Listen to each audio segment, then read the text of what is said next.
પ્રણામ કરું છું. જય જય શ્રી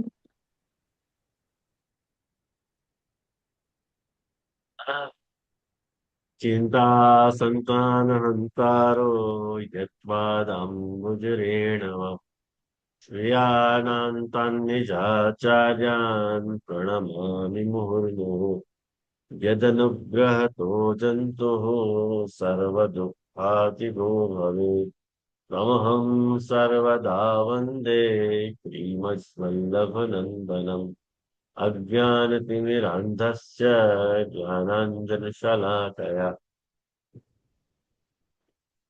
चक्षुरुन्मीलितं येन तस्मै श्रीगुरवे नमः।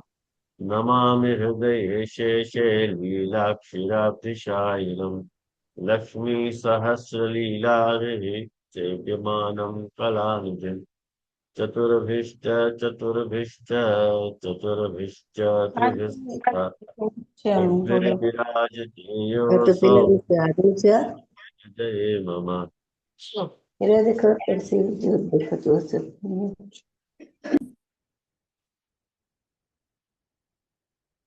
विलक्षणोऽयम् आचार्य साकार ब्रह्म स्थापकः जीवोद्धार यत्न परः कृष्णानुग्रह सत्तलः अलौकिक प्रभो भक्तो लोकरित्योपदेशकः समर्पितात्म भावेन लोकवेदोक्तवर्धन।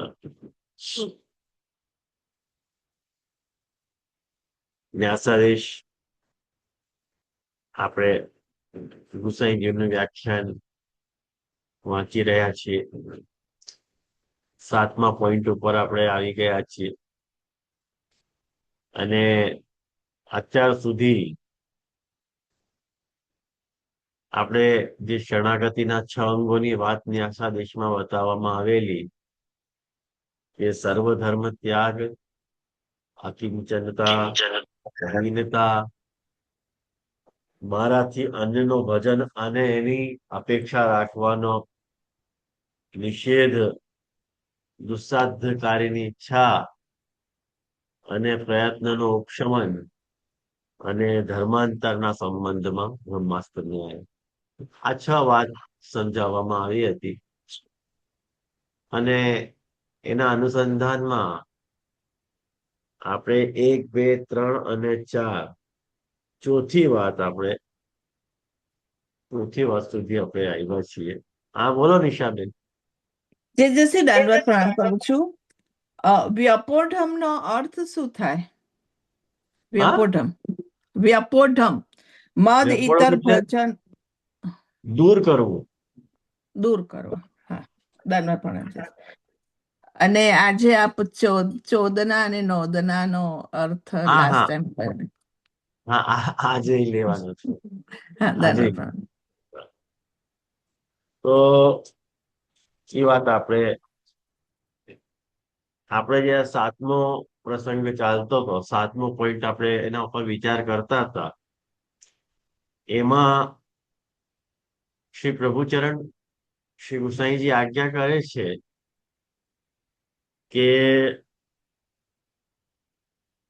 કે જે સંસારથી ભય પામેલો હોય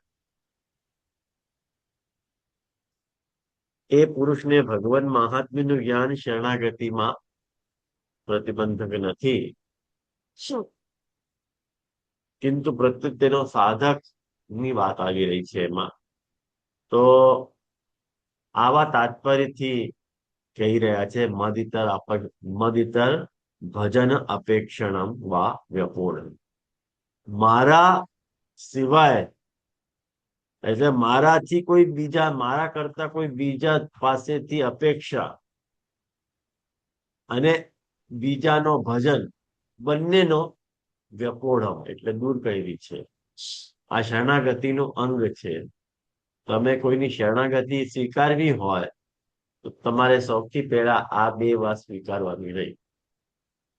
આ શરણાગતિના ચોથા અંગની વાત છે કે જેને આપણે शरणागत થઈ રહ્યા છીએ, जाकि अपन शरणागत हो रहे हैं, वाके अलावा और कोई को भजन और वाके अलावा और कोई सु अपेक्षा रखनी, એ દોનો બાત દૂર કરી, એટલે બંને વાતનો નિષેધ કરવામાં આવ્યો છે, દૂર કરવામાં આવી છે. તો આ શરણાગતિ, તો શરણાગતિ કહેવાય. ઇતરે શરણાગતિ નથી, એમાં કઈક લોચો છે. શું આવ્યું ને ધ્યાનમાં? અને ગઈ વખતે આપણી આ વાત પણ આપણે જોઈ હતી કે સ્વશક્ય અર્થે ભગવતી ભાર કિમર્થમ દે, એમ જે શક્ય, જે વાત આપણાથી પોસિબલ હોય, જે આપણે પોતે કરી શકતા હોઈએ, એના લીધે ઠાકોરજીને પરીક્ષણ શા માટે આપવું? ભગવતી ભાર કિમર્થમ દે, ભગવાન ઉપર ભાર શા માટે નાખાવો? આવી આશંકાને દૂર કરવા માટે અહીંયા કહેવામાં આવી રહ્યું છે કે સર્વ ધર્માને પરિત્યજ છે. ભાઈ, બધા જ ધર્મોનો ત્યાગ કરીને તું તારા તરફથી કોઈ બનતા ઉપાયોનો પ્રયાસ તું નહીં કર, તું બધું જ મારા ઉપર નાખી દે. તું તારા પ્રયાસો મૂકી અને તારો દાપણ જે છે ને તું તારી પાસે રાખ. તારે કરવાનું શું છે? તારે મારી શરણે આવવાનું. વગડીભાઈ શું આવ્યું ને ધ્યાનમાં? તો સર્વાનનો અર્થ અહીંયા કહી રહ્યા છે કે સર્વાન એટલે બધા ધર્મોનો ત્યાગ કરી દેવો, એટલે ભગવદ અતિરિક્તાન ધર્માન, ભગવાનથી જે અતિરિક્ત ના ધર્મ છે, જે ચોદના લક્ષણ રૂપ છે, તત્ત દેવતાના ભજન રૂપી જે લક્ષણ વાળો ધર્મ છે, એનો ત્યાગ કરવાનો છે. હવે આમાં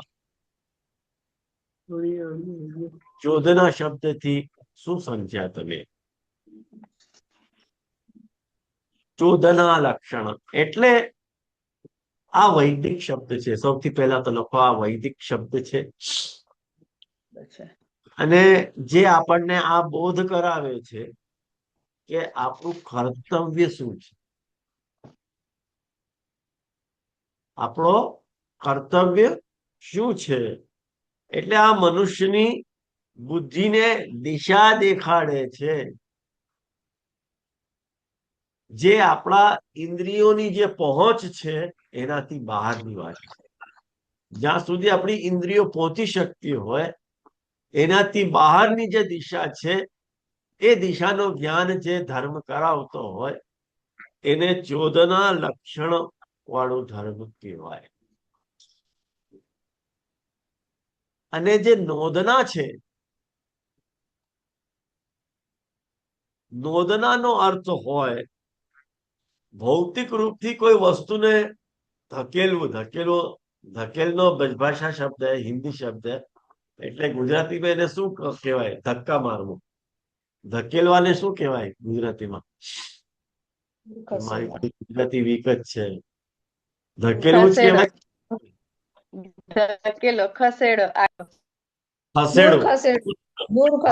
ખસેડવું, સોરી. હા, તો એને ખસેડવું જે છે એ નોંધના શબ્દનો અર્થ છે. એટલે ફિઝિકલી કોઈને પુશ કરવું એ નોંધના છે. અને કોઈ વ્યક્તિને કર્તવ્ય માટે પ્રેરિત કરવું એ ચોદના છે. આ ડિફરન્સ તમે સમજ્યા કે નહીં? આ ચોદના લક્ષણ જે છે ને, આ મીમાંસા દર્શનનો અત્યંત મહત્વપૂર્ણ સિદ્ધાંત છે. આનો મુખ્ય અર્થ શું છે? પ્રેરણા અથવા નિર્દેશ, આનો મુખ્ય અર્થ.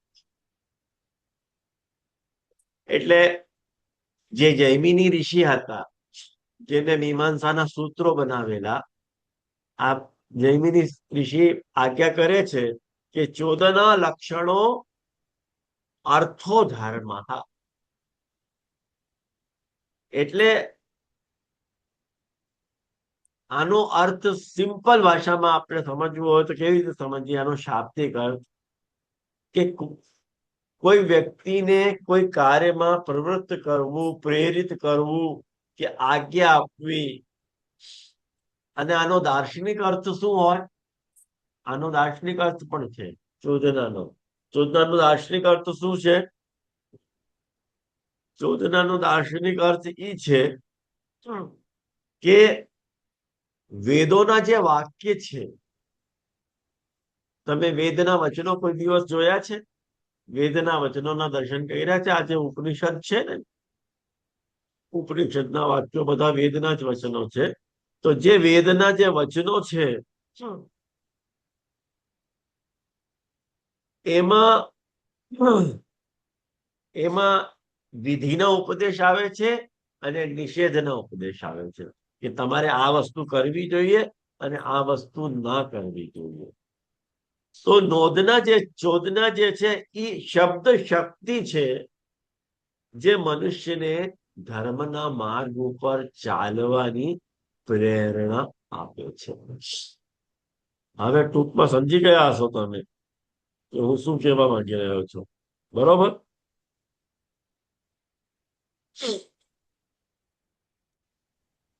તો શાસ્ત્રોમાં તત્ત દેવતાઓના ભજન કરવા એની પ્રેરણા આપવામાં આવી છે કે તમારે ફલાની વસ્તુની કામના હોય તો ફલાના દેવનું ભજન કરવાનું, ફલાના વસ્તુની કામના હોય તો ફલાના દેવની ભજન યજન તમારે કરવાનું, એમનો ભજન તમારે કરવાનું. પણ આ બધા જે વચનો છે એ દેવો માટે છે, દૈવ માટે નથી. ખ્યાલમાં આવ્યું તમને? આપણા પ્રભુ દેવ નથી, દૈવ છે.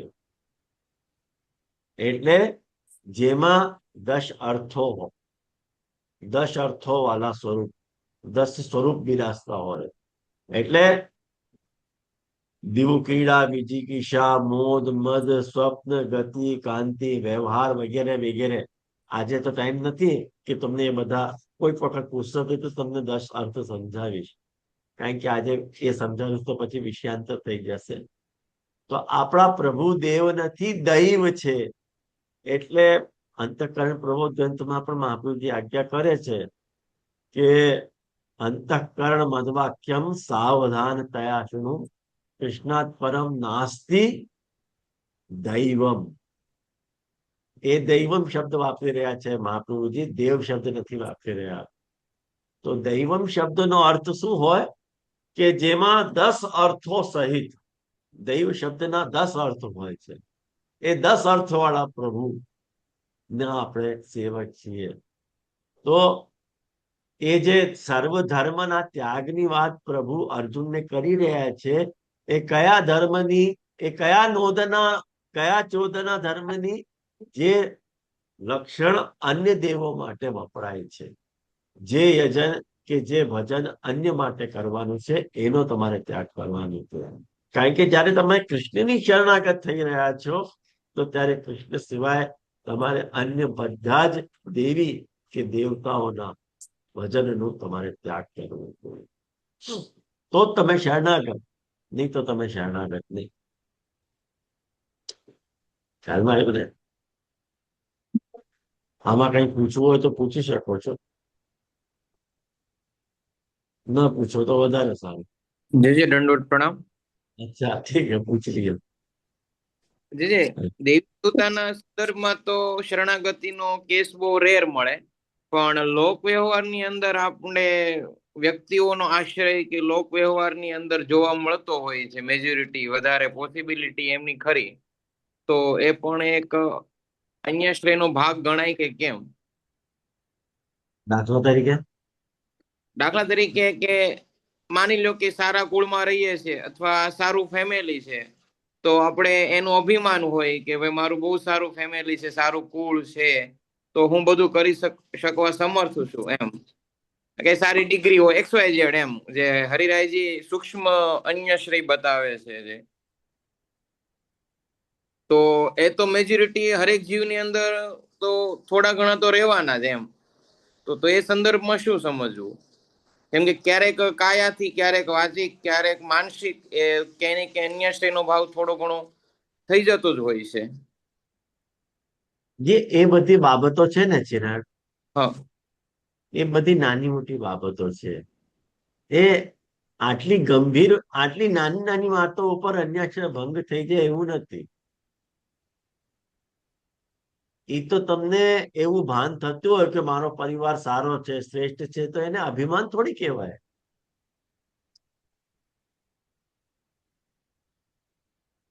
તમે એના ઉપર આશ્રિત છો એમ થોડી કહેવાય. આશ્રય શબ્દનો અર્થ શું હોય? આશ્રય શબ્દનો અર્થ હોય રક્ષણ કરવું, કે રક્ષણ આપવું, આશ્રય આપવાની જે ક્રિયા છે એને આશ્રય કહેવાય. તમે ક્યાં આશ્રય લઈ રહ્યા છો એમ કે મારું રક્ષણ કરી? રક્ષણનો ભાવ તમારા મનમાં છે?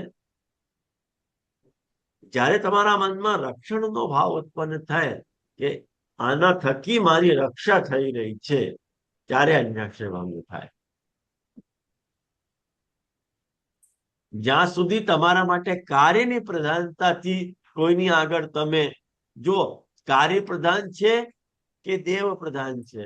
જ્યારે તમે ડોક્ટર પાસે ગયા અને તમે કહો છો કે આ ડોક્ટર બહુ સારો છે, આ મારો ઈલાજ કરી દેશે, એ અન્યાશ્રય નથી.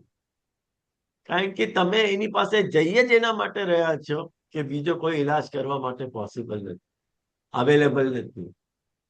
તો તમારા માટે તમારી પ્રધાનતાથી તમે એની પાસે જઈ રહ્યા છો, રોગ નિવૃત્તિની પ્રધાનતાથી, તો અન્યાશ્રય નથી. જ્યારે તમે આવી ભાવનાથી એની પાસે જાઓ કે તું જ કરી શકે, તારા સિવાય બીજું કોઈ કરી જ ન શકે, મને તારો જ આશરો છે, હું તારી શરણાગત છું, આવા બધા વચનો તમે બોલો તો અન્યાશ્રય કહેવાય. તો બહુ નજીવી નાનકડી વાતો છે, એના ઉપર અન્યાશ્રય ભંગ નથી થતો. બહુ મોટી વાતો. જે દંડવત પ્રણામ. જેમ કે પેલી ડોશીએ પેલાને કીધું હતું કે ભાઈ તે મને જીવાડી, તો એ અન્યાશ્રય થઈ ગયો ને, વાર્તાજીમાં આવે છે. એકચ્યુઅલી નીલાબેન, તમે બહુ ઇમ્પોર્ટન્ટ પ્રશ્ન પૂછ્યો તમે કે તે મને જીવાડી. એ જ વાત કરો છો ને? હા હા એ પ્રસંગની જ વાત કરો છો ને? હા હા હા હા, તો એ પ્રસંગમાં એ ડોકરીએ કોઈ આવા નિરીહ ભાવથી કીધું હતું. એમાં કોઈ એનો અન્યાયનો ભાવ નતો, પણ લોક શિક્ષા માટે એનો ઉદાહરણ આપવામાં આવ્યું છે. આપણે લોક ચાલુ ભાષામાં નથી, અરે યાર તેને મૂકો બચાયો, યાર તેને મૂકો કરો, તો અન્યાશ્રય થોડી हो जावे. अब तो कोई इतना गंभीर भाव नहीं होगा, लेकिन वैष्णव सृष्टि ने આ વાતનું ભાન રહેવું જોઈએ કે કઈ વાત કઈ રીતે કયા પ્રકારથી બોલવાથી અન્યાશ્રય. જ્યારે તમે એને સર્વસ્વ સમજીને, સર્વસ્વ જાણીને તમે એનો આશ્રય કરી રહ્યા છો, જેવી રીતે વૈષ્ણવો અન્યાશ્રય કરે છે કે પોતાના કુલદેવનો કે કુલદેવીનું નિયમાનુસાર ઠાકોરજીના ઉપસ્થિતિમાં એમનું જયારે યજન કરે છે, આ શુદ્ધ અન્યાશ્રય છે, શુદ્ધ અન્યાશ્રય. અને એનો પાપ જે લાગે છે ને, એનાથી તો છુટકારો મળે જ એમ નથી. કોઈ નહીં બચાવી શકે, કોઈ નહીં, મહાપ્રભુજી પણ નહીં, તમારા આ અપરાધથી. કારણ કે તમે જાણી જોઈને કરી રહ્યા છો આ અપરાધ. તમને ખબર છે કે આ નથી, ન કરવું જોઈએ, પણ તમારી મસ્તીથી તમે કરી રહ્યા છો, તમારી ફિતૂરથી તમે કરી રહ્યા છો, એટલા માટે બાધક છે. એટલે બહુ મોટો અપરાધ કહેવાય આ બધો. હા, જય જય દંડવત પ્રણામ. કારણ કે વાર્તાજીમાં એવું આવે છે ને, પછી કે છે કે એને અન્યાશ્રય કર્યો એટલે જરા સમજ્યા તો સારું થયું, એમ ખ્યાલ આવ્યો. સાચી વાત છે. આ બિચારીને કોઈ ગંભીર बात नहीं कर दी थी डोकरी ने, बेचारी ने साधारण बात करी थी कि तेने मुझको जिवाई, लेकिन क्या मुझको रूप ऐसा खड़ो करके विष्णु को समझाना जरूरी है ना. बाकी मोको नहीं लगे माने ये कहने से अन्याश्रय हो जाए, तो आपको ऐसा भाव नहीं હતો ડોકરી को. लेकिन બોલવામાં આપણે કેવી સાવધાની રાખવી જોઈએ એ બાબતનો ત્યાં નિર્દેશ છે. મને એવું લાગે છે પર્સનલી. હવે તમે જે વિચારતા હો, તો નિશા એવી પણ રીતે હા બોલ. આપણે કોઈ ડોક્ટર ની ટ્રીટમેન્ટ લેતા હોય કે કોઈ સારું સજેશન આપ્યું તો કે સારું કર્યું તમે આવી ગયા તો હું જીવી ગઈ, ડોક્ટર સારો હતો તો હું જીવી ગઈ. હવે એ તો એક વ્યવહારિક ફોર્માલિટી ના ભાવથી છે કે એણે જીવાડી દીધી એ ઉદ્દેશ્ય ન હોઈ શકે ને એની અંદર. એ જ વાત છે. એ તો કોઈ અન્વેષણ અને નથી. આજે તો આપે વાર્તાનો ખુલાસો કર્યો હોય તો બહુ સારું થયું ને આના કારણે તો લોક વ્યવહારમાં થેન્ક યુ નો ભાવ, કૃતજ્ઞતાનો ભાવ, કોઈ પ્રત્યેની કઈ ભાવના જ મરી ગઈ બધી આપડી. એક માણસાએ જ મરી ગઈ એમ કહીએ ને તો ચાલે, કે કોઈને થેન્ક યુ ન કહેવાય, કોઈનો ઉપકાર ન મને, કાંઈ ન મને. હવે લોક અરે વ્યવહારની અંદર ઉપકાર છે કે શું કેવું એ તો એક નોર્મલ બાબત થઈ ગઈ. અરે ચિરાગ, એવું હશે ને એક દિવસ પુષ્ટિ માર્ગીઓની બધી હકાલપટ્ટી કરી નાખશે કે બધા પુષ્ટિ માર્ગીઓ નીકળી જાવ અહીંયાથી, નથી જોતા સોસાયટીમાં પુષ્ટિ માર્ગીઓ, આવું કહી દેશે. અને એક બાજુ પુષ્ટિ માર્ગ કહીએ છીએ કે પ્રભુ તો સામેથી કૃપા કરવા પધારે, પણ જો પ્રભુ જીવ પાસે આટલી બારીક બારીક જો વસ્તુની ડિમાન્ડ કરે તો જીવ શરણાગત જ ન થઈ શકે. એ જ તો વાત છે. તમે તમારી નિત્યની પૂજન પ્રણાલીમાં જયારે તમે એમને માન આપો છો ઠાકોરજીની હયાતીમાં, એનાથી વધારે અપમાન ઠાકોરજીનું નથી થતું. એનાથી વધારે અપમાન ઠાકોરજીનો પોસિબલ જ નથી. અને એનો તમારે ભોગવવું પડશે. શું એટલે એટલે કહેવામાં આવે છે કે ભાઈ બ્રહ્મસમન લેતા પહેલા સાવધ રહ્યો. એટલે તમારી ચાદર મેલી છે ને તો કઈ વાંધો નથી, પણ ધોવાઈ ગઈ ને તો પછી દાગ પડવાની સંભાવના પ્રબળ થઈ જાય છે. પણ જરા પણ ટપકા પડશે તો પછી દાગ સ્પષ્ટ દેખાશે. આટલી સાવધાની તો તમારે રાખવી જ પડશે. તો બંધાયા કેમ? ખ્યાલમાં આવે ને? અને એક વાત કહું ચિરાગ, આ જે નિયમ છે ને કેવલ પ્રભુ માટે હોય એવું નથી. આપણા લૌકિકમાં પણ કોઈ વાઈફ હસબન્ડ ના કોઈ એક ફ્રેન્ડ થી દરરોજ હાય કરતી હોય, હાય મેસેજ મોકલતી હોય, હાય ગુડ મોર્નિંગ, બીજું કઈ નહીં, ખાલી આટલું જ મેસેજ મોકલે તો પૂજનની વાત તો દૂર રહ્યો. પૂજનની વાત તો રોજ એના ઘરે જતી હોય, એને આરતી ઉતારતી હોય, આપણે તો ત્યાં સુધી કરીએ. ઠાકોરજીને કેટલું માઠું લાગતું હશે. આનાથી વધારે પાપ કોઈ પોસિબલ જ નથી.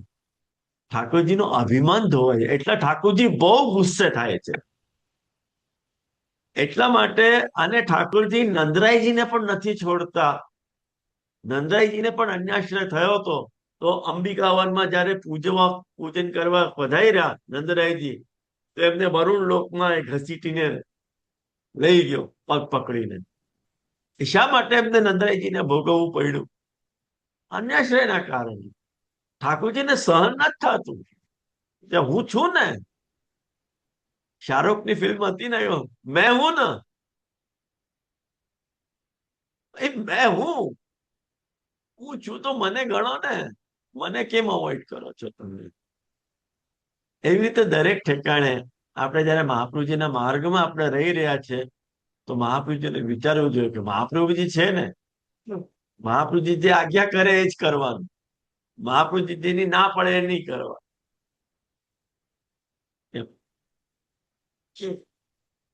તો હા બોલો નિશાબેન, તમે બાકી રહી ગયા. હા, જય શ્રી પ્રણામ. આ ચોદના અને બેક ટુ ચોદના અને નોંદના. તો ચોદનામાં એ રીતે સમજવાનું કે વેદની અંદર જે વિધિ નિષેધ બતાવીને એ દેવતાઓનું એ યજ્ઞ કરવાનું, આઈ મીન પૂજન કરવાનું કે જે કરવાનું કહ્યું છે, પણ એ રીતે ન કરતા ફક્ત ભગવાનને જ દૈવ કરીને ભગવાનની શરણાગતિ સ્વીકારો. એક્ઝેક્ટલી. તો પછી નોંદનામાં બહુ ક્લિયર નથી થયું કે ભૌતિક રૂપથી કોઈ વસ્તુને દૂર કરવી. એ તો અહીંયા અપેક્ષિત જ નથી. એ તો સાથે એક શબ્દ છે એટલે મેં એનો મીનિંગ બતાવી દીધું. અહીંયા નોંધનાનું કઈ રિલેશન છે જ નહીં. હા, રિલેશન અહીંયા રિલેશન નથી, પણ જસ્ટ ક્યુરિયોસિટીથી મેં પૂછ્યું હતું. ના ના, એનો કઈ મતલબ નથી. એ તો ચોદના અને નોંધના સાથે સાથે આવે છે. એટલે મેં અચ્છા બતાવી દીધું કે ભાઈ નોંધનાનો અર્થ શું થાય અને ચોદનાનો અર્થ શું થાય. હા દંડવત બાકી પ્રણામ કોઈ જય અર્થ શ્રી સંબંધ નથી. એટલે ચોદના અન્ય દેવોનું ભજન એવું એવું એવું કહેવાય અન્ય વેદમાં બધા. અન્ય દેવનું ભજન જે છે એ ચોદના છે. હા હા એ ચોદના બરાબર. શબ્દથી સમજવાનો, કારણ કે વિધિથી આવી રહ્યો છે ને. હા અને જયારે વિધિથી આવી રહ્યો તો મહાપ્રભુજી કે ઠાકોરજી ગુસાઈજી આજ્ઞા કરી રહ્યા છે કે એવા બધા જે સર્વ ધર્મ છે ને એનો તું ત્યાગ કરી દે.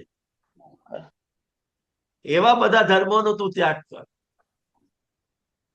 સર્વાન ભગવત અતિરિક્તાન ધર્માન, બધા જે ભગવતના સિવાયના જે ધર્મો છે, જે ચોદના લક્ષણથી કહેવામાં આવ્યા છે, જે તત્ત દેવતા ભજન રૂપ ધર્મો છે એનો ત્યાગ કર. હવે પંક્તિ લાગી કે નહીં? કે હવે હજી ન લાગી? ના બરાબર છે. લૌકિકાપેક્ષા ત્યાગ પરિશબ્દાર્થ. સર્વધર્માન પરિત્યજ્ય. હવે એક વાત સમજો, પરિત્યજ્ય નો અર્થ જે છે એમાં પરિ ઉપસર્ગ લગાવ્યું છે. પરિનો અર્થ શું થાય? આમ શાબ્દિક રીતે પરિશબ્દનો અર્થ હોય બધી રીતે. બધી રીતે એટલે સમ્યક પ્રકારથી ત્યાગ, પરિત્યાગ, સર્વ પ્રકારેણ ત્યાગ, બધી રીતથી ત્યાગ. પણ અહીંયા પરિશબ્દનો અર્થ શ્રી ગુસાઈ બાવા પ્રકટ કરી રહ્યા છે કે લૌકિકા અપેક્ષા ત્યાગ. એ પ્રભુ પાસે લૌકિક અપેક્ષા રાખો, જે તમે રાખવાનો વિચાર કરી રહ્યા છો એનો ત્યાગ. લૌકિક અપેક્ષાનો ત્યાગ એ પરિત્યાગ છે. ઠાકોરજી પાસે કેવલ અલૌકિક અપેક્ષા રાખો, લૌકિક અપેક્ષા ન રાખો. આ તો સ્પષ્ટ છે, એમાં તો કઈ કહેવા જેવું જ નથી. તથા ચ, જેમ કે મદ ઇતરશ્ચ ભજનંચ અપેક્ષણંચ તેષામ સમાહારસ તથા. જેવો ત્રણ વસ્તુ આવી રહી છે, ગુસાઈજી બાવા બતાવી રહ્યા છે કે મદ ઇતરશ્ચ, મારા સિવાય કોઈ બીજાનો ત્યાગ. નંબર 1 મદ ઇતરશ્ચ. બીજું શું આવી રહ્યો છે? ભજનંચ, મારા સિવાય કોઈ બીજાનો ભજનનો ત્યાગ. પોઈન્ટ નંબર 3 અપેક્ષણંચ, મારા સિવાય કોઈ બીજા પાસેથી કોઈ અપેક્ષા રાખવાનો ત્યાગ. ત્રણ વસ્તુનો ત્યાગ બતાવી રહ્યા છે. આવ્યો ધ્યાનમાં? ઠાકોરજી સિવાય કોઈ બીજાનો ત્યાગ, ઠાકોરજી સિવાય કોઈ બીજાના ભજનનો ત્યાગ, ઠાકોરજી સિવાય બીજા કોઈની પાસેથી કોઈ પણ પ્રકારની અપેક્ષાનો ત્યાગ. ઓકે. તેષામ સમાહાર, એટલે એનો સમાહાર કરી લ્યો. સમાહાર એટલે એનો બંચ બનાવી લ્યો, ગ્રુપ બનાવી લો. આ ત્રણેયનો ત્યાગ કરવાનો વાત છે અહીંયા, એમ ગુસાઈ બાવા આજ્ઞા કરી રહ્યા છે. ત્રણેયનો સમાહાર કરી લો. એવમ સતી, એવું હોવાથી, સુશક્ય ઇત્યાશક્ય ચ અર્થે હરિરેવ શરણમ ઇતિ જ્ઞેયમ ઇત્યર્થ. એટલે કોઈ સુશક્ય અર્થ હોય, જે તમારાથી કરવું પોસિબલ હોય, અને જે તમારાથી કરવું પોસિબલ ના હોય, અશક્ય અર્થ. હરિરેવ શરણમ, મારે તો શ્રી હરિની શરણ છે. ઇતિ કે આ વાત તમારે ધ્યાન રાખવાની. કોઈ પણ શક્ય એટલે શક્ય પરિસ્થિતિમાં કે અશક્ય પરિસ્થિતિમાં હું સદા શ્રી હરિની શરણ છું. એ વાત અહીંયા સમજાવી રહ્યા છે. જો એવું તમે નહીં સમજો, જો આવું અર્થ તમે તમારા મગજમાં નહીં બેસાડો, તો અન્યથા શરણ પદાર્થ અભાવ ઇતિભાવ, તો તમે શરણ પદાર્થ તમને સમજમાં જ ન આવ્યું એવો અર્થ થઈ રહ્યો છે. શરણ પદાર્થનો જ અભાવ છે. એટલે શું શરણાગતિ છે એ તમે સમજ્યા જ નથી.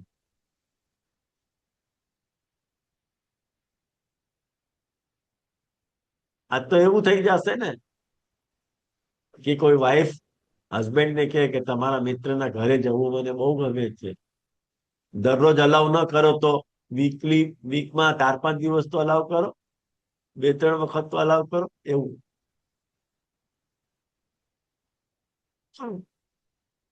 હું વારંવાર એ માટે બોલી રહ્યો છું આ વાત કે લોકો માનતા જ નથી. મને એકદમ ઘસીને ના પાડી દે, આપ કેટલું પણ કયો છે. અમે એનું ભજન બંધ નહીં કર્યું. અમારે તો દેવી સાથે આત્મસાત છે. ઓહો, દેવી સાથે આત્મસાત છે. દેવી તમારો ઉદ્ધાર કરશે. દેવી પાસે અપરસ બહુ હોય, એ વાતનું ધ્યાન રાખજો. મેં કહ્યું નહીં એમને. દેવીને અપરસ તો તમારાથી પડાતી જ નથી. આવ ઠંડા સોલા તમે કોઈ દિવસ સ્નાન કરતા જ નથી, અને દેવી કોપાયમાન થઈ જશે તો શું કરશો? પૂજન કરવાથી દેવી પ્રસન્ન ન થતી. દેવીને શુદ્ધતા જોઈએ.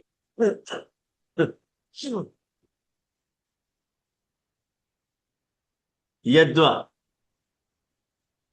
અથવા બીજો અર્થ કરી રહ્યા છે, અહંચ ઇતરશ્ચ મદિતરો તયોઃ યથાક્રમ ભજનમ અપેક્ષણમ ચ.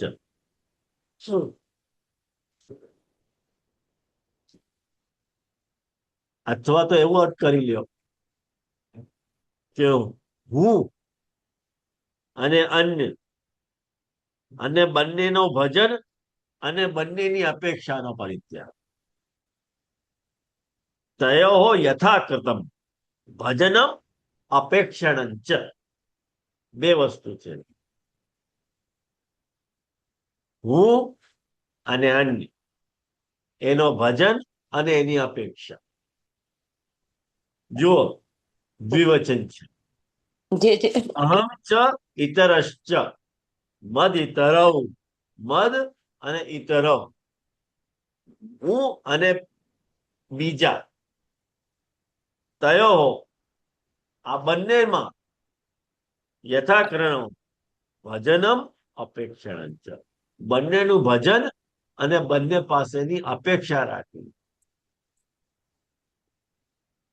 બંને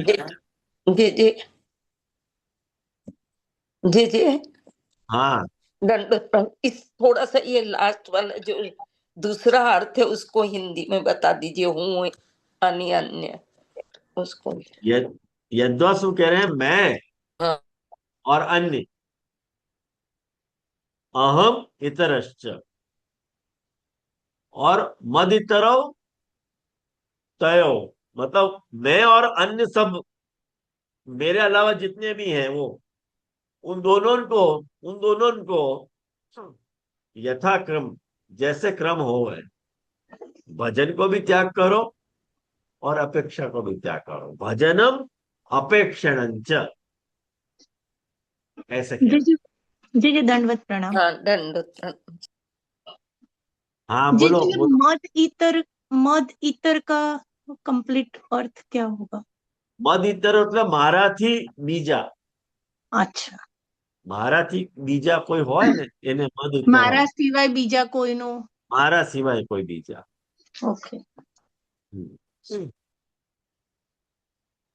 શરણ માર્ગે આમ જોવા જઈએ ને તો શરણ માર્ગમાં ભગવદ ભજનસ્ય અનપેક્ષણાત તથાત્મ. જોવા જઈએ તો શરણ માર્ગમાં ભજનની આવશ્યકતા જ નથી. ભક્તિ માર્ગમાં ભજનની આવશ્યકતા છે, શરણ માર્ગમાં ભજનની આવશ્યકતા ક્યાં છે? ત્યારે તમે શરણાગતિ રાખી રહ્યા છો તો તમારે શરણાગતિ જ રાખવાની છે. ભગવદ ભજનસ્ય અનપેક્ષણાત, એની અનપેક્ષા હોવાથી તથાત્વ. તથાત્વ એટલે સમજાતો શરણાગતિમાં ભજનની અપેક્ષા નથી, એ થોડું. હા, કહું એના ઉપર જ આવી રહ્યું. જયારે શરણાગતિ એવી વસ્તુ છે, શરણાગતિ શા માટે સ્વીકારે છે? એક વાત સમજ છે. કર્મ, જ્ઞાન અને ભક્તિ 3 ઉપાય છે ઠાકોરજીની ભગવત પ્રાપ્તિના. તો કર્મમાં પણ તારે કઈ ના કઈક તો કરવું જ પડે. જ્ઞાનમાં તારે જ્ઞાન માર્ગી સાધના કરવી પડે. ભક્તિ માર્ગમાં તારે ભક્તિ માર્ગી આચારનું પાલન કરવું પડે. પણ શરણાગતિ એક એવો માર્ગ છે જેમાં તારે કંઈક કરવાનું આવતું નથી, તારે શરણાગતિ રાખવાની હોય છે. મારે કંઈ કરવાનું નથી એમ. જેવી રીતે આને માર્જારી સુત ન્યાય કહેવાય. માર્જારી સુત ન્યાય, માર્જારી એટલે બિલાડી. બિલાડીનો જે બચ્ચું હોય એટલે બિલાડી એના બચ્ચાને મોઢામાં રાખીને એને જ્યાં જવું હોય ત્યાં જતી હોય. એ સાધન શું કરે છે? બિલાડીનું બચ્ચું કઈ નથી કરવું. પણ જે બંદરનો, મરકટનો એટલે બંદરનો જે બચ્ચો હોય એને પોતાની બાને પકડીને રાખવાનું હોય, એ સાધન એના પાર્ટમાં આવે છે. પણ બિલાડીના બચ્ચામાં આ વાત નથી આવતી. એને તો દાંતમાં ફસાવીને બિલાડી એને જ્યાં લઈ જવું હોય ત્યાં સુરક્ષિત સ્થાન ઉપર મૂકી આવે છે. પણ એવા સ્ટાઇલથી એ પકડે છે કે એના દાંત એના બચ્ચાને લાગે પણ નહીં અને સુરક્ષિત એને મૂકી પણ. તો એ વાતથી આપણે અહીંયા કહેવામાં આવી રહ્યું છે કે ભજનની અપેક્ષા નથી શરણાગતિમાં, પણ તમારે કમિટેડ રહેવું પડે કે હું એની શરણાગત છું, બસ એમ. જે કેવલ તમે મહાત્મ્યનો શ્રવણ કરીને એમાં કઈ સાધન ન કરવું પડે એવું નથી. તમારે જે કઈ પણ ભજન વગેરે કરવું હોય એ પ્રકાર ચાલે. તમારે સત્સંગ વગેરે એ કરી શકો, તમે ગુણગાન કરી શકો, શ્રવણ કરી શકો, કીર્તન કરી શકો. પણ જ્યાં સુધી ભજનનો પ્રકાર, જે સેવનનો પ્રકાર છે, એ એમાં આવતો નથી. એટલે જે એવું જ સમજવાનું રહ્યું કે ભગવત પ્રાપ્તિના જે તે સાધનો છે, કર્મ, જ્ઞાન, ભક્તિના કોઈ પણ સાધનની અહીંયા ડિમાન્ડ નથી રહેતી ઠાકોરજીને. માત્ર શરણાગતિની ડિમાન્ડ રહેશે. એટલે શરણાગતિને ટકાવવા માટેના સાધનો આપણે કરવાના છે. બસ બસ એવા સાધન કરવાના. એટલે આ જ ન્યાયથી પછી અર્જુનનો આજ્ઞા કરી હતી કે સર્વધર્માન પરિત્યજ્ય. હવે આપણે પૂરી નથી થઈ ને ટોપિક? ના, ટોપિક નથી થયો, પણ એટલે મને હા, ક્યુરિયોસિટી ના એમાં એક ક્વેશ્ચન આવ્યો કે શરણાગત તું બસ મારા શરણે આવી જા, બાકી તારે કઈ કરવાની જરૂરત નથી. આવશે. ઇમેચ્યોર પ્રશ્ન છે હજુ. હા, ઓકે.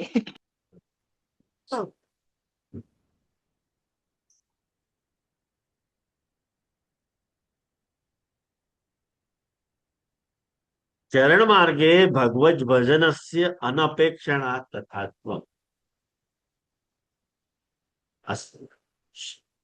શરણ માર્ગમાં ભગવદ ભજનની અનપેક્ષા હોવાથી તેવી રીતે કહેવામાં આવ્યું છે. કેવી રીતે? શું કહેવામાં આવ્યું છે? મારા સિવાય કોઈ બીજાની પાસેની અપેક્ષા અને મારા સિવાય કોઈ બીજાનો ભજનનો વિષય, વ્યાપોળો, કાંઈ ન. અસ્મિન પક્ષે આપણા પક્ષમાં વિચારવા જઈએ તો ગુસાઈ બાવા આજ્ઞા કરે છે કે સર્વધર્મ પદેન ભગવત ધર્મ આપી ઉચ્યંતે.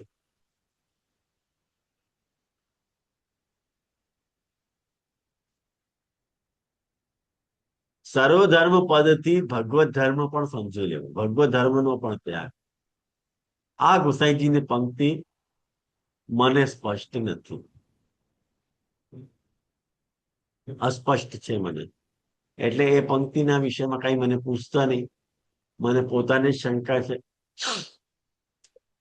એના પછીની પંક્તિનો ખુલાસો કરી દઈ, એના ઉપર વિચાર કરીને પછી સમજાવી. કારણ કે અન્યથા વ્યાખ્યાન કરવું એ મારા પાઠમાં ગુના છે, તો એ તમે એમને એમ રહેવા દો. કારણ કે ભગવત ધર્મનો ત્યાગ જે છે એ તો કેવી રીતે પોસિબલ થાય? એટલે ગુસાઈજી અહીંયા કહેવા શું માંગી રહ્યા છે એ સમજાતું નથી. અસ્મિન પક્ષે, જયારે આપણા પક્ષમાં વાત, આપણા અર્થમાં આ સર્વધર્માન પરિત્યજ્યનો અર્થ લઈએ તો ભગવત ધર્મનો પણ ત્યાગ કરી દેવો એમ અર્થ લેવો, એમ ગુસાઈ બાવા આજ્ઞા કરી રહ્યા છે. એ કયા સંદર્ભનો વિચાર કરીને ગુસાઈ બાવા આજ્ઞા કરે છે એ સમજાતું નથી. ખેર, ભગવદ વાક્ય વ્યાખ્યાનત્વેન મત્શબ્દ પ્રયોગ.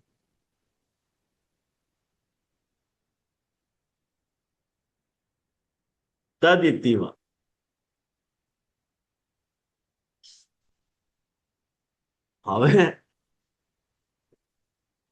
હવે એક વાત ધ્યાનથી સમજો. ન્યાસાદેશનું મૂળ વચન તમારી પાસે છે ને? મૂળ શ્લોક ન્યાસાદેશે શું ધર્મ ત્યજ, એ કાઢો, એ શ્લોક કાઢો. ન્યાસાદેશે શું ધર્મ ત્યજન વચન તો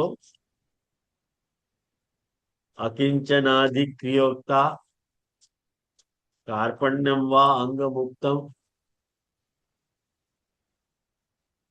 મદિતર ભજન અપેક્ષણમ વા વ્યપોઢમ દુસ્સાધ્ય મદિતર ભજન અપેક્ષણમ વા વ્યપોઢમ. એમાં મદિતર મારાથી કોઈ બીજાનો, આ વચન કોણ સમજાવી રહ્યું છે? આ શરણાગતિના 6 અંગોની વાત સમજાવી કોણ રહ્યો છે? મહાપ્રભુજી. બરોબર? તો જે કહેનાર છે, તો મત શબ્દનો અર્થ મહાપ્રભુજીમાં લાગી જશે કે નહીં?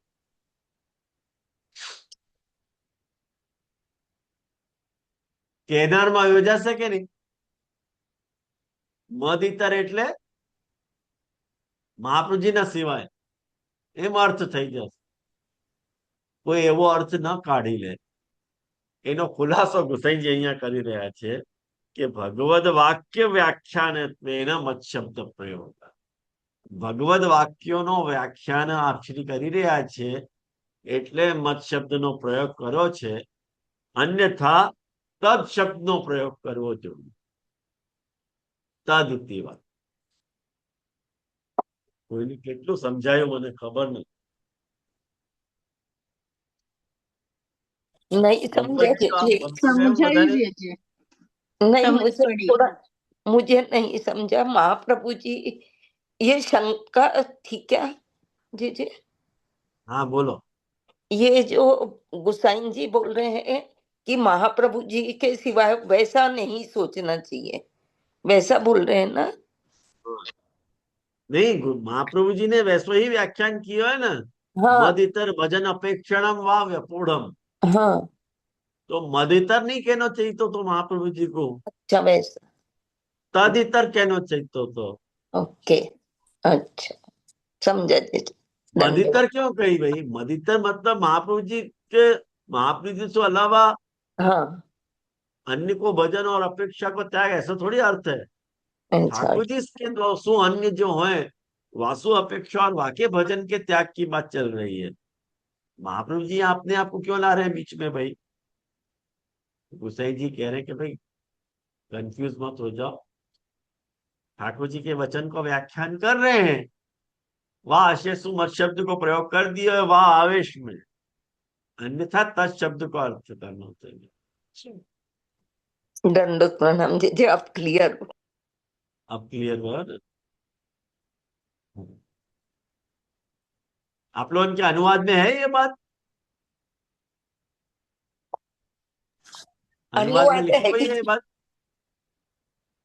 अनुवाद वाला है ही नहीं जी।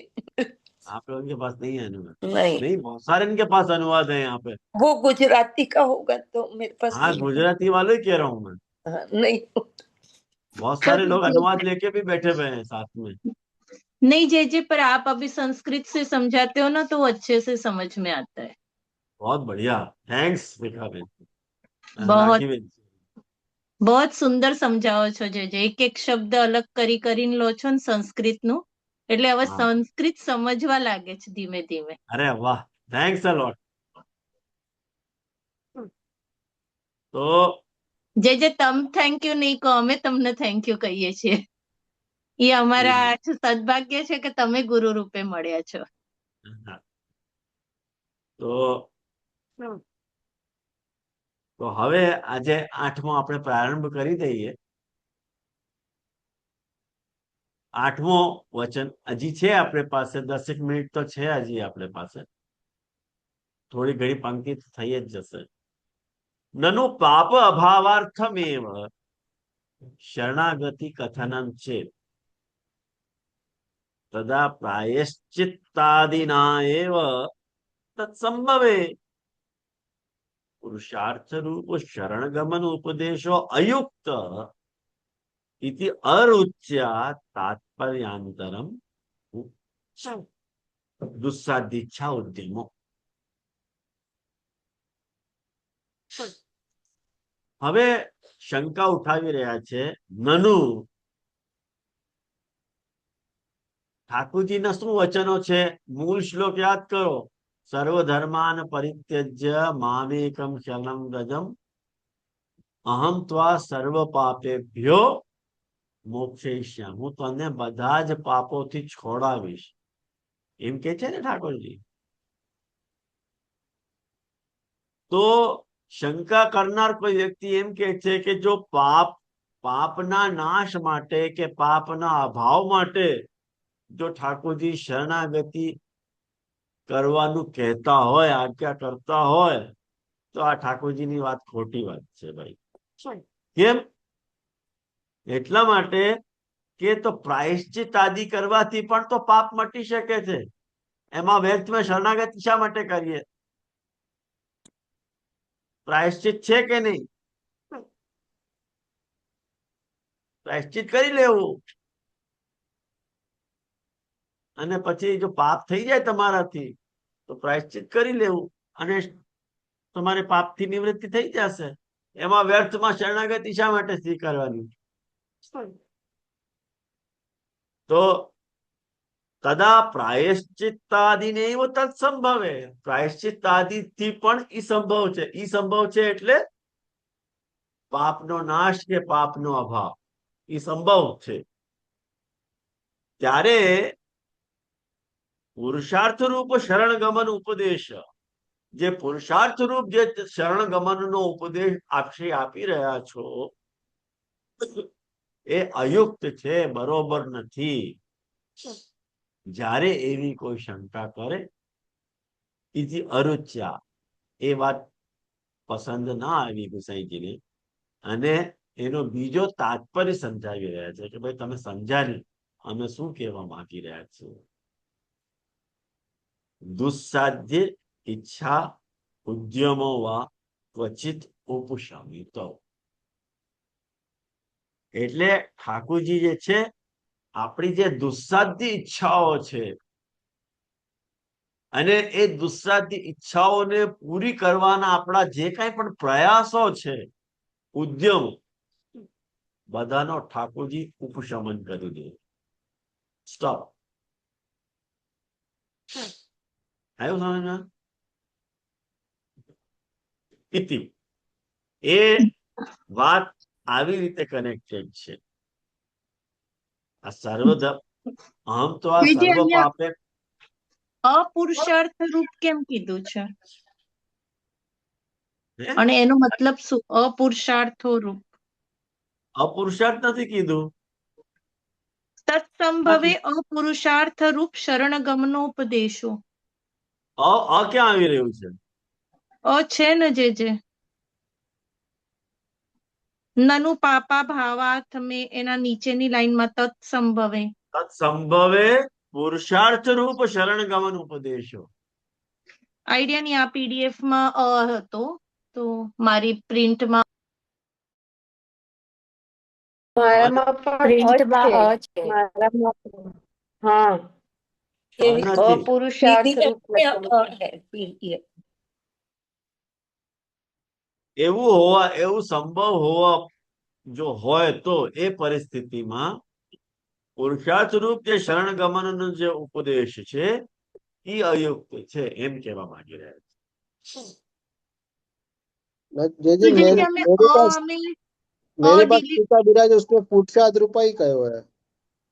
हाँ હે? तो पीडीएफ में गलत है शायद। मेरे पास पुस्तक विराजे ना न्यासादेश को वहां में हाँ। पुरुषार्थ रूप शरण गमनोपदेश अयुक्त ही कहो है, वो पुरुषार्थ तो मैं रूप ही कहो है। हाँ, અપુરુષાર્થ આવી નહીં શકે. नहीं नहीं पुरुषार्थ बैठे. रूप पुरुषार्थ रूप ही है एक बात समझो, सीधी बात समझो आनंद जी, जी। कि शरण गमन उपदेश अपुरुषार्थ कैसे हो सके? हाँ शरण गमन को जो उपदेश है वो तो पुरुषार्थ है, वो अपुरुषार्थ कैसे कह सको तुम? तब तो मैंने लाइन पुरुष प्राप्त करने लायक अर्थ नहीं है, वो अपुरुषार्थ है ना. तो क्या शरण गमन रूपी उपदेश अपुरुषार्थ है? प्रिंटिंग मिस्टेक है. हाँ यूं जी कह जी रहे हैं, मिस्टेक है। यूं कह रहे हैं कि पाप के अभाव के लिए जो शरणागति को कथन है, हम तो सर्व पापेभ्यो मोक्षयिष्यामि मां शुच, तो वो जो ठाकुर जी पाप की निवृत्ति के लिए शरण आने के लिए जो आज्ञा कर रहे हैं वो हमको नहीं लगे बराबर है. क्यों नहीं लगे बराबर हमको? क्योंकि वो तो प्रायश्चित आदि करने से भी पाप की निवृत्ति हो जाए है, तो व्यर्थ में ये पुरुषार्थ रूप शरणागति हम क्यों करें? ये आशंका है. मुझको लगे आपको ध्यान में आए होगा. हाँ जैसे मतलब प्रायश्चित से ही काम हो जाए तो ये शरणागति में क्यों पढ़ना यो? जो तो कह रहे हैं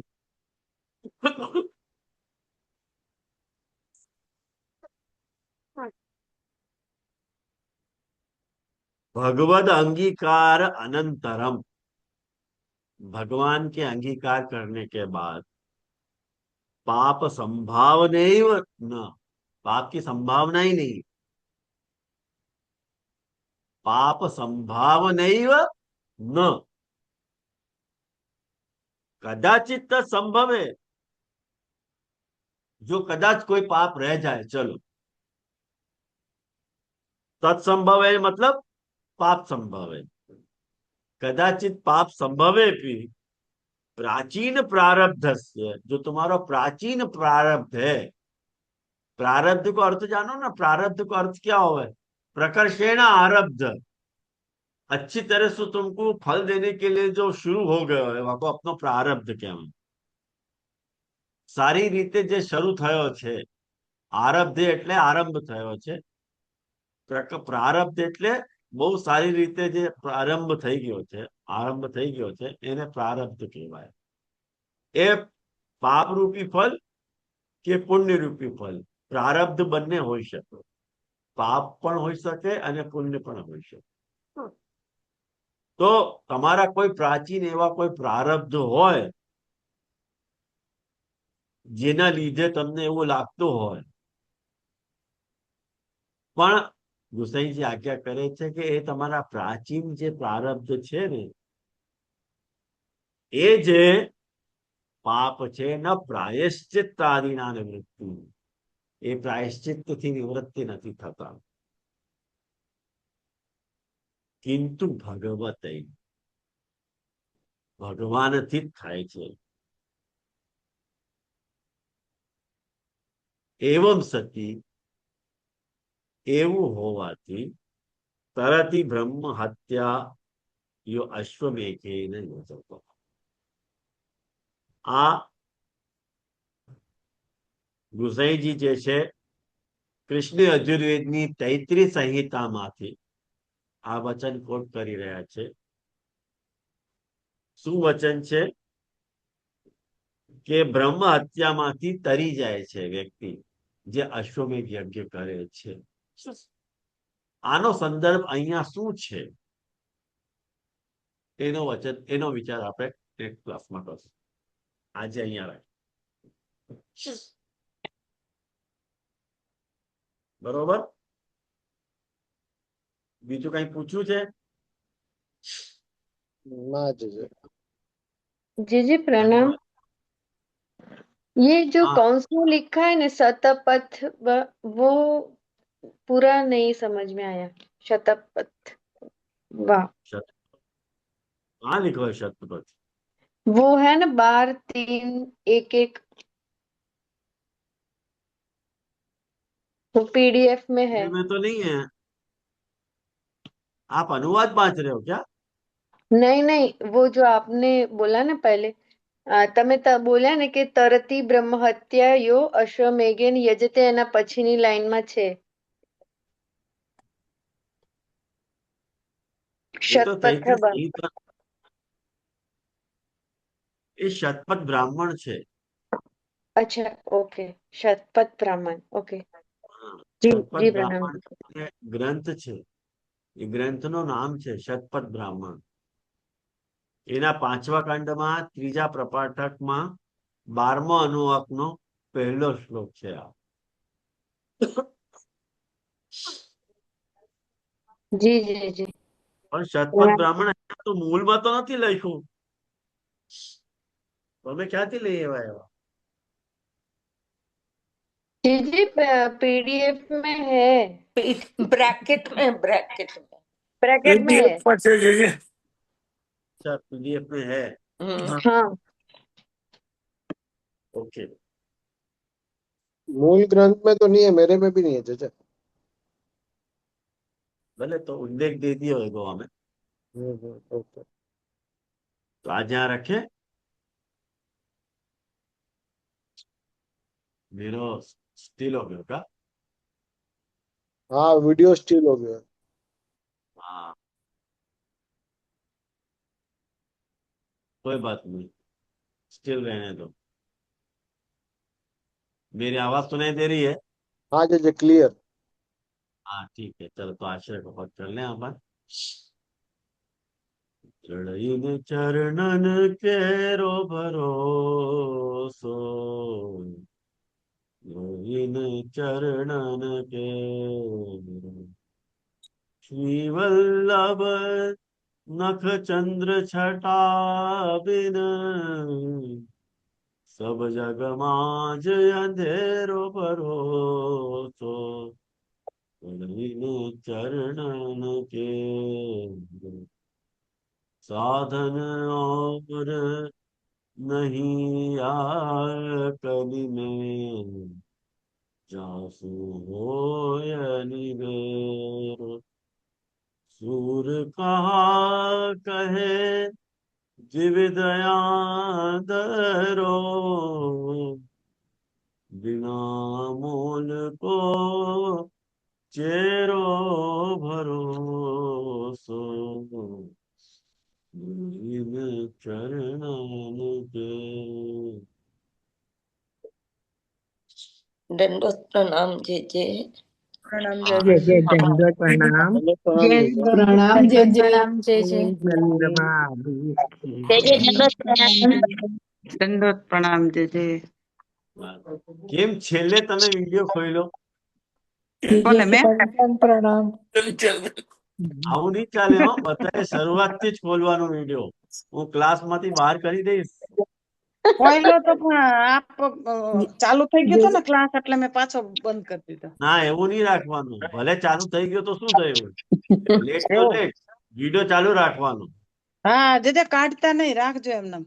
હા, તો પછી તમે પણ ઓફ.